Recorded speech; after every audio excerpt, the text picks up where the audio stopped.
Assalamualaikum warahmatullahi wabarakatuh. Semangat pagi anak-anak hebat kelas 9. Ketemu lagi dengan Bu Heni, kita belajar matematika. Matematika mudah, matematika asik, kalian pasti bisa. Hari ini masih belajar tentang bab fungsi kuadrat. KKM tetap 65. Setelah kalian menyimak video pembelajaran ini, Ibu harapkan kalian dapat menjelaskan hubungan koefisien dan diskriminan fungsi kuadrat dengan grafiknya. Nah, di sini ada hubungan antara nilai diskriminan, lambangnya huruf D, dan koefisien dari X kuadrat, lambangnya huruf A, atau angka di depan X kuadrat ya, dengan grafik fungsi kuadratnya. Nah, sudah kalian ketahui, kalau A-nya lebih dari 0 atau positif, pasti grafiknya itu semua terbuka ke atas, ya.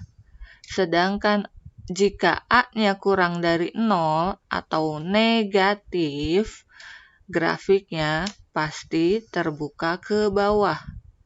Nah, di sini Ibu tekankan kalau A-nya lebih dari 0 itu kan sama saja positif ya, A-nya positif. Grafiknya terbuka ke atas. Ibu ulangi sekali lagi. Kalau A-nya kurang dari 0, A-nya negatif, grafiknya terbuka ke bawah semuanya. Nah, sekarang hubungannya dengan diskriminan. Kalau diskriminannya lebih dari 0 atau positif, ya. Kalau lebih dari 0 positif, grafiknya itu memotong sumbu X, nih sumbu X ya, di 2 titik, nih seperti ini nih. Gitu. Yang bawah juga nih, walaupun A-nya kurang dari 0 terbuka ke bawah, tapi diskriminannya lebih dari 0, maka memotong sumbu X di 2 titik juga. Seperti itu. Nah, yang gambar kedua, yang atas A-nya lebih dari 0 terbuka ke atas, yang bawah A-nya kurang dari 0 ke bawah. Sedangkan diskriminannya sama dengan 0. Kalau D-nya sama dengan 0, itu menyinggungnya di 1 titik atau hanya menyinggung saja. Menyinggung sumbu X ya di 1 titik. Ini juga D-nya sama dengan 0, menyinggung di 1 titik sumbu X. Nah, sedangkan yang ketiga posisinya. Yang ketiga A-nya lebih dari 0, positif terbuka ke atas. Yang bawah A-nya kurang dari 0, negatif terbuka ke bawah. Tapi persamaannya, kalau D-nya kurang dari 0 atau D-nya negatif, akan mengambang seperti ini ya, atau tidak mengenai sumbu X. Karena tidak mengenai sumbu X dan terbuka ke atas, namanya definite positif. Nah, kalau yang bawah, A-nya kurang dari 0 terbuka ke bawah dan D-nya kurang dari 0, maka tidak mengenai sumbu X juga.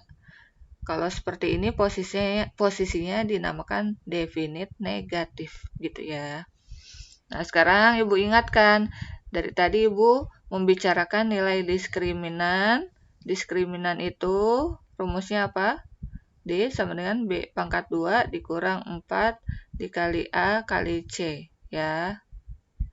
Seperti itu hubungan antara nilai diskriminan dan koefisien dari X kuadrat. Jadi intinya kalau A-nya positif terbuka ke atas semua, A-nya negatif terbuka ke bawah semua. Kemudian kalau diskriminannya positif, memotong sumbu X di 2 titik seperti ini. Kalau D-nya sama dengan 0, hanya menyinggung sumbu X di 1 titik. Kemudian kalau D-nya kurang dari 0 atau negatif, tidak memotong atau tidak mengenai sumbu X seperti ini. Itulah 6 posisi untuk nilai diskriminan dan koefisien dari X kuadrat. Semoga dipahami ya. Hanya ini saja materi hari ini. Kemudian kalian lanjut ke latihannya. Ini digambar ya, yang rapih di buku catatan. Baru kalian kerjakan latihan soalnya yang ada di LKS halaman 57 nomor 2, 3, 5, dan 10. Ditulis soalnya dan caranya, dikumpulkan ke GCR tepat waktu. Terima kasih telah menyimak video pembelajaran ini. Tetap semangat, tetap sehat, jaga kesehatan. Ibu akhiri, wassalamualaikum warahmatullahi wabarakatuh.